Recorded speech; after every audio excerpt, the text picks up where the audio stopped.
Good morning बच्चों। Today we are going to discuss worksheet number 3 of social science. ये मुद्रा एवं साख से ही लेसन की ही एक वर्कशीट है।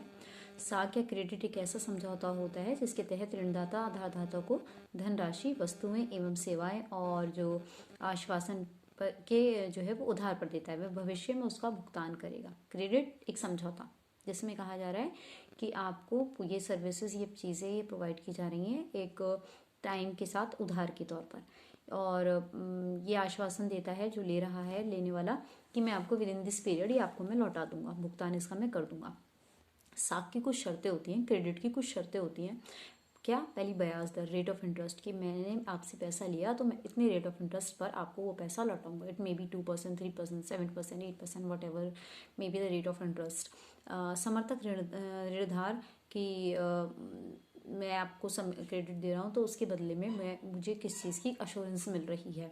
आवश्यक दस्तावेज, कुछ डॉक्यूमेंटेशन होता है जिसके अंदर पेपर वर्क होता है, इसको हम कहते हैं कि ये एक हिस्सा है किसका? साख का। भुगतान की प्रक्रिया क्या होगी कि इंस्टॉलमेंट में पे कर रहे हैं, कितने ड्यूरेशन पे कितना कितना अमाउंट रिटर्न किया जा रहा है, तो ये भुगतान की एक प्रक्रिया होती है। साख संपत्ति के रूप में अगर हम देखें, साख संपत्ति के रूप में किस तरीके से है? त्योहारों के दौरान जूता निर्माता सलीम को 1 महीने के अंदर भारी मात्रा में जूता बनाने का ऑर्डर मिल जाता है, और इस उत्पादन को पूरा करने के लिए वह अतिरिक्त मजदूरों से काम लेता है और उसे कच्चा माल खरीदना पड़ता है। वह आपूर्तिकर्ता को तत्काल चमड़ा उपलब्ध कराने के लिए कहता है और उसके बाद में भुगतान करने का आश्वासन देता है कि आप मुझे भी चमड़ा दे दीजिए, जब मेरा ऑर्डर पूरा हो जाएगा मैं बना के दे दूंगा, तब मैं आपको इसको रिटर्न कर दूंगा। तो ये वाली चीज़ आती है। इसके बाद वह व्यापारी को कुछ उधार लेता है। महीने के अंत तक वह आदेश को, जो ऑर्डर उसको मिला होता है जूतों को, वो पूरा करता है, पूरा पैसा लेता है और चमड़ा जहाँ से उसने लिया होता है उस चमड़े वाले को जाके वो पैसे लौटाता है, अच्छा लाभ कमाता है, और जो भी उसने जहाँ जहाँ से जिन चीज़ों के लिए उधार लिया होता है वो लेता है, और जिन लोगों ने उसके लिए काम किया होता है, अतिरिक्त मजदूर उसने रखे होते हैं, उन सबको वो पेमेंट अपनी देता है। इस प्रकार से हम देखते हैं कि साख जो है वो संपत्ति के रूप में किस तरीके से काम कर रही है। यहाँ हमने सलीम का एग्जाम्पल लिया।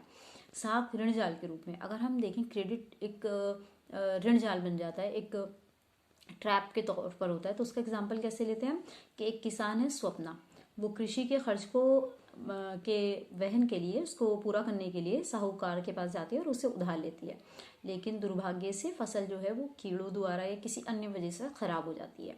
ऐसे में ऋण का जो उसने लोन लिया है उसको वो भुगतान नहीं कर पाती, तो ऋण ब्याज जो है वो अपनी जगह रहता है, जो उसने अमाउंट लिया है वो अपनी जगह ही है। अभी वो जो उसको रिटर्न करना था वो उसे रिटर्न नहीं कर पाई है, वापस नहीं कर पाई है।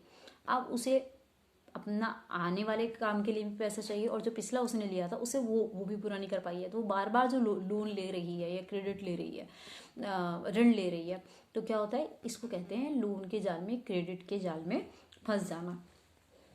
स्वयं सहायता समूह के कार्य, जो हमारे जो सेल्फ हेल्पिंग ग्रुप्स हैं वो क्या हैं?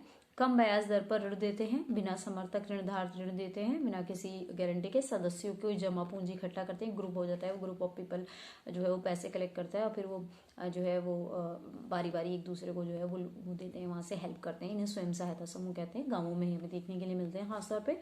ग्रामीण निर्धनों विशेषकर महिलाओं को एकत्रित करते हैं और वहाँ पे ग्रुप बनाते हैं, कलेक्शन करते हैं और फिर एक दूसरे को उधार देते हैं। विभिन्न सामाजिक मुद्दों पर ये चर्चा भी किया करते हैं। तो ये इनके कार्य हैं, जो हमारे स्वयं समूह हैं, इनके कार्य के तौर पर हम इसको देखते हैं। This is your worksheet number 3, मुद्रा और साख, और इसके आखिर में 4 सवाल भी दिए गए हैं। साख की शर्तों से आप क्या समझते हैं? साख की शर्तें यानी वह शर्तें जो क्रेडिट लेने के लिए या साख लेने के लिए हमें पूरी करनी होती है, जैसे कि ब्याज दर, समर्थक ऋणदार, आवश्यक दस्तावेज और भुगतान की प्रक्रिया। स्वयं सहायता समूह के महत्व पर एक नोट लिखिए। स्वयं सहायता समूह वह समूह होते हैं जो कि ग्रामीण क्षेत्रों में विशेषकर कार्य कर रहे हैं। इसमें जो निर्धन गरीब के प्रकार के जो महिलाएं हैं या कुछ लोग हैं वो शामिल होते हैं, मिलकर एक ग्रुप बनाते हैं और एक अमाउंट उसमें सारे बराबर डालते हैं और फिर ज़रूरत के हिसाब से एक दूसरे की हेल्प करते हैं और फिर वो वहाँ पर वापस आता है। तो इस तरीके से इसमें बहुत ज़्यादा डॉक्यूमेंटेशन नहीं होता है, और इसमें रेट ऑफ इंटरेस्ट वाली जो हम कहते हैं कम बहुत होती है रेट ऑफ इंटरेस्ट। इन्होंने पैसे कलेक्ट किया ग्रुप ने और महिलाओं के, और उसके बाद क्या हुआ कि जिसको ज़रूरत हुई उसको दे दिया और उससे कम रेट ऑफ इंटरेस्ट पे फिर वापस ले लिया, फिर जिसको ज़रूरत हुई फिर अगले को दे दिया। तो इस तरीके से स्वयं सहायता ग्रुप के रूप में काम करते हैं। और ऋण जाल कब उत्पन्न होता है? ऋण जाल जब उत्पन्न होता है जब हमने एक ऋण लिया और उस ऋण को हम चुकता नहीं कर पाए और अगले दोबारा से हमें ऋण लेने की ज़रूरत आ गई, तो हम उस ट्रैप में फंस गए कि हम पिछला भी नहीं दे पाए और अब हमें अगला लेने की ज़रूरत पड़ रही है। जैसे कि हमने स्वप्ना में के केस में देखा कि उसने कृषि के लिए लोन लिया, लेकिन वो साहूकार से लोन लिया